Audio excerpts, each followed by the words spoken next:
A history of the zipper, and why it was originally considered too vulgar for women's clothing. In 1851, Elias Howe, inventor of the sewing machine, came up with a fastener that was like a fancy, complicated drawstring. And in 1893, Whitcomb Judson invented something sort of like a zipper, but its zippers had terrifying hooks and fangs.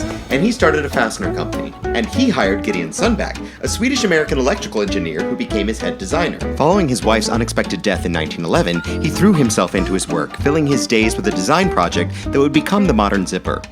But it would be another 20 years before they were used on clothing. People were still pretty content with buttons and laces, and the idea of a zipper was considered extremely vulgar. What kind of obscene lifestyle do you have that you need to get in and out of your clothing that fast? So at first they were used only for shoes. The B.F. Goodrich Company decided to use them on a new type of rubber boots, and came up with the name zipper from the sound it makes when it closes. Then in the 1930s, someone had the brilliant idea to add them to children's clothing, advertising that it gave children the independence to dress themselves, which everyone could agree was both wholesome and helpful. And once their children were covered in zippers, suddenly people didn't find the idea quite so vulgar. So then it transitioned to men's suits, but always with a flap to conceal the zipper mechanism, which pants still have today.